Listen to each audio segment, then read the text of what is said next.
اچھا، دوسری بات ایک مسئلہ یہ ہے کہ یہ سفر کا مہینہ ہے تو اس میں ایک غلط فہمی ہے، لوگ اس کو منحوس سمجھتے ہیں.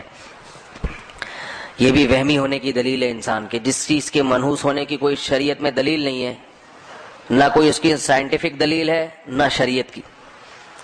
کوئی سائنسدانوں نے تحقیق کی ہو کہ اس مہینے میں کچھ مخصوص قسم کی ریز نکلتی ہیں تو بھی ہم مان لیں کہ چلو بھائی سائنسدان کہہ رہے ہیں. اور سائنسدان نہیں کہتے تو پھر ہمارے پاس ایک دوسرا ذریعہ کیا ہے؟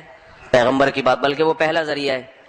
سب سے پہلے پیغمبر کی بات. تو پیغمبر صلی اللہ علیہ وسلم سے بھی سفر کے بارے میں کہیں بھی نہیں ہے کہ منحوس ہے. اسلام میں نہ کوئی دن منحوس نہ کوئی مہینہ منحوس.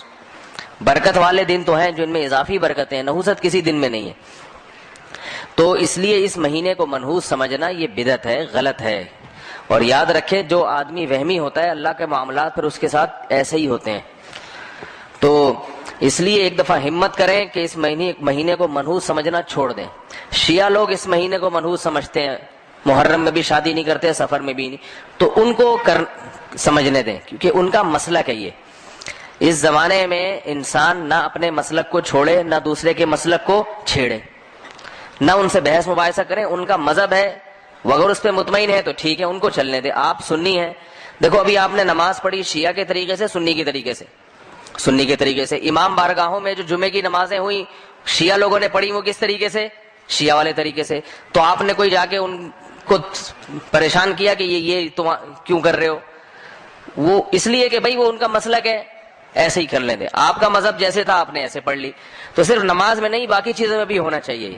ان کا مذہب ہے محرم اور سفر کے مہینے کو منحوس سمجھتے ہیں، اس میں شادی نہیں کرتے. سنی مذہب نہیں ہے یہ. تو آپ ایک مذہب کو فالو کریں نا. اور یہ بھی یاد رکھیں کہ جس چیز کے منحوس ہونے کی دلیل نہیں ہے تو اس میں پھر ایسا کام کرنا چاہیے تاکہ آپ کے عقیدے کی اصلاح ہو. دیکھو بنی اسرائیل کو اللہ نے گائے ذبح کرنے کا حکم دیا ہے. کوئی اور جانور بھی تو کہہ سکتے تھے ذبح کرو. اس کی حکمت بعض علماء نے بیان کی ہے کہ جیسے ہندوؤں میں گائے کو ماتا سمجھا جاتا ہے نا، تو یہ بہت پرانا ہے. گائے کی عبادت قدیم زمانے سے ہوتی آ رہی ہے. تو بنی اسرائیل میں بھی یہ شرک آہستہ آہستہ آنے لگا تھا، گائے کو مقدس سمجھنا. اس لیے اللہ نے حکم دیا کہ صرف اتنا کافی نہیں ہے کہ گائے کو جو ہے معبود سمجھنا چھوڑ دو، اتنا کافی نہیں ہے. بنی اسرائیل تو حضرت موسیٰ پر ایمان لائے تھے نا، تو وہ گائے کو تھوڑی خدا سمجھتے تھے. لیکن اللہ نے کہا اتنا نہیں، اس کو اپنے ہاتھ سے گلا کاٹو، گائے کا ذبح کرو. کیونکہ جس کے دل میں ذرا سا بھی وہم ہوگا نا وہ گلا کم از کم نہیں کاٹے گا، کہیں ایسا نہ ہو گائے ماتا بددعا دے اور میرے سارا ہی بیڑا غرق ہو جائے. تو اللہ نے کیا کہا؟ گلا کاٹو اس گائے کا، ذبح کرو، گائے ذبح کرو. تبھی بنی اسرائیل نے حیل و حجت کہ دل میں تھوڑا سا کہیں چور چھپا ہوا تھا کہ گائے نہیں بکری کاٹ لیں گے، دمبا کاٹ لیں گے، یہ گائے کا کیوں کہا جا رہا ہے؟ اس کی مثال ہے جیسے کوئی ہندو اسلام قبول کرے، بقرعید کے دن اس کی پہلی کوشش تو کیا ہوگی؟ گائے کے علاوہ کوئی چیز ذبح کر لوں میں، کیونکہ ایک طویل عرصے سے گائے کی محبت اس کے دل میں پیدا ہو چکی. اب آپ پہلے ہی مہینے اس کو کہتے ہیں گائے کاٹو، تو کہے گا ٹھیک ہے گائے کاٹنے سے نقصان تو نہیں ہوگا، لیکن اگر ہو گیا، ہمارے سارے بزرگ صدیوں سے کہتے آئے ہیں گائے ماتا ہے، تو وہ کوشش کیا کرے گا کہ گائے کے علاوہ کچھ بھی کٹوا لو. تو اس لیے اللہ نے کیا کہا بنی اسرائیل کو؟ گائے کاٹنی پڑے گی، بکری نہیں، دمبا نہیں، اونٹ نہیں، گائے کاٹو. تو بنی اسرائیل اسی چکر میں تھے کہ گائے کے علاوہ کچھ اور ہو جائے. تبھی سوالات کیسی گائے ہونی چاہیے، اللہ نے کٹوائی. تو یہ جب تک دماغ سے انسان کے فاسد عقیدہ نہیں نکلتا، جب تک کہ اس کے علاج خود نہیں کرتا. تو محرم اور سفر میں شادیاں کیا کریں، تقریبات محرم سفر میں رکھا کریں.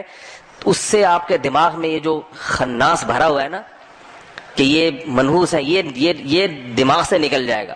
باقی کسی دوسرے کے مذہب کو چھیڑنے کی ضرورت نہیں ہے. دفتر میں کوئی شیعہ ہے، اس سے جا کے بحث شروع کر دی کہ تم اپنے دماغ سے یہ خناس نکل، اس کے لیے خناس نہیں ہے، یہ اس کا مذہب ہے، اس کو اس پہ چلنے دیں. سمجھ آ رہی ہے بات؟ اس نے اگر چھوڑنا ہوگا تو پورا شیعہ مذہب چھوڑ کے ادھر آئے گا، نہیں چھوڑنا ہوگا تو ایسا نہیں ہوتا کہ کوئی آدھی چیز چھوڑ دے آدھا ویسا ہی رہے، ایسا نہیں ہوتا. اس کو کہیں تمہیں اگر یہ سمجھ میں آتا ہے تو ٹھیک ہے، تمہاری مرضی، قیامت کے دن تم اگر سمجھتے ہو کہ اللہ کو ہم جواب دے دیں گے تو ٹھیک ہے. تو یہ میں بار بار بتاتا ہوں، یہ جو دور چل رہا ہے یہ اختلاف اور فتنوں کا دور ہے. اس میں کسی کو چھیڑ چھاڑ کی کوشش، کیونکہ تھوڑا سا چھیڑیں گے نا وہ بہت چھڑ جاتا ہے پھر آدمی.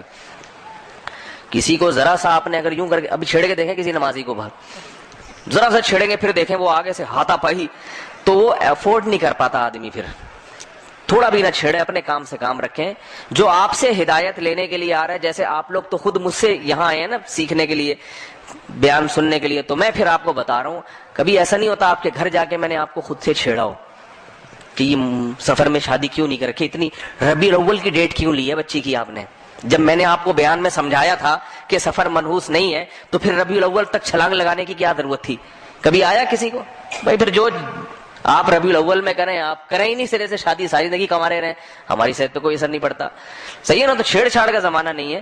البتہ اپنے عقیدے پر کم از کم مضبوط رہیں. محرم اور سفر میں شادیاں کیا کریں. تقریبات جو بھی جائز تقریبات ہوتی ہیں محرم سفر میں، اس کو نحوست کا تصور دماغ سے نکال دیں بالکل. اور پھر اگر اللہ نہ کرے کوئی شادی ناکام ہو گئی محرم کی وجہ سے، یعنی محرم کی وجہ سے تو نہیں ہوگی، محرم میں کیا اور شادی ناکام ہو گئی اتفاق سے، تو یوں نہ کہیں کہ محرم کی وجہ سے ہوئی ہے. یہ سوچیں جس کی ربیع الاول میں ہوئی تھی اس کی کون سی کامیاب ہوئی ہے.